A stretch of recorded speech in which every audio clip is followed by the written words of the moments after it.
जीपीजीपीयू जीपीजीपीयू का मतलब होता है general purpose computing on graphics processing unit. ये एक ऐसी टेक्नोलॉजी है जो ट्रेडिशनल ग्राफिक्स रेंडरिंग से कुछ और करना चाहती थी, और इसीलिए उसने क्या किया, जीपीयू के जो पैरेलल प्रोसेसिंग कैपेबिलिटीज है उसको और ज्यादा बढ़ाया, उसको इतना अच्छा बनाया कि अब जीपीयू की जगह पे जीपीजीपीयू यूज होता है। उसमें पैरेलल प्रोसेसिंग पावर होता है। तो जीपीयूज जो है उसके पास thousands of small processing cores होते हैं जो मल्टीपल कैलकुलेशंस को एक साथ परफॉर्म कर सकते हैं, एग्जीक्यूट कर सकते हैं।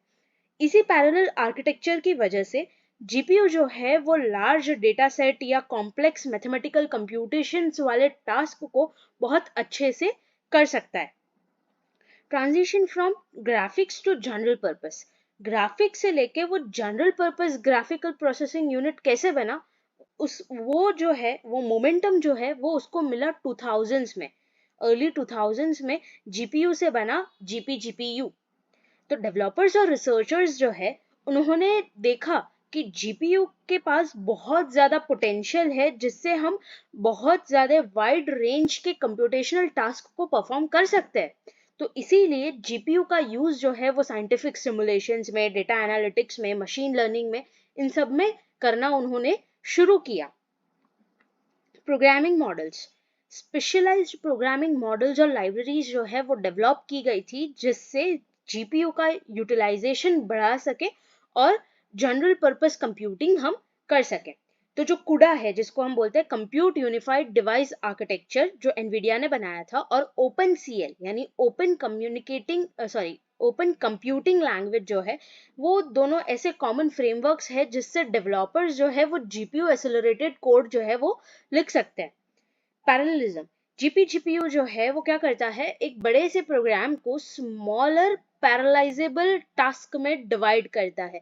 स्मॉलर पैरेलाइजेबल टास्क का मतलब ये होता है कि नंबर ऑफ टास्क जो पैरेलली एक साथ साइमल्टेनियसली एग्जीक्यूट हो सकते हैं on the GPU course.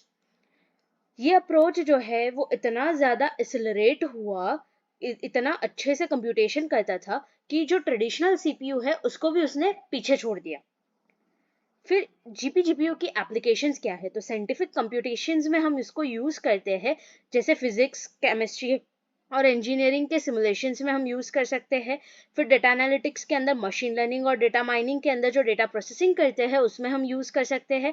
Computer vision में इमेज और वीडियो एनालिसिस को एनहांस करने में यूज कर सकते हैं।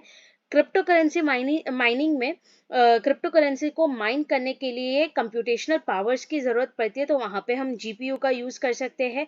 गेमिंग में फिजिक्स सिमुलेशंस और एआई ड्रिवन गेम मैकेनिक्स बनाने में भी हम जीपीयू का यूज कर सकते हैं।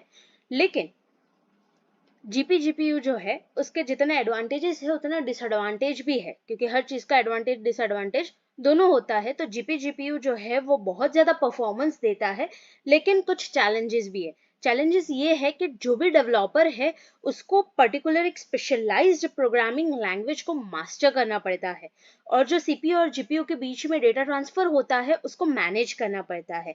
अल्गोरिदम्स जो हम पैरेलल एग्जीक्यूशन के लिए यूज करते हैं उसको ऑप्टिमाइज करना पड़ता है। ये तीन चीजें करनी पड़ती है डेवलपर्स को। तो और फ्यूचर डेवलपमेंट्स क्या हुए थे जीपीजीपीयू में और क्या हो सकता है उसके अंदर, तो जीपीजीपीयू जो टेक्नोलॉजी है वो अभी बहुत ज्यादा इवॉल्व हो रही है। नए नए डिजाइन आ रहे हैं जो एआई और मशीन लर्निंग टास्क के साथ इंटीग्रेट किए जा रहे हैं, ऐसे फीचर्स आ रहे हैं जिसके अंदर एआई और मशीन लर्निंग का यूज किया गया है।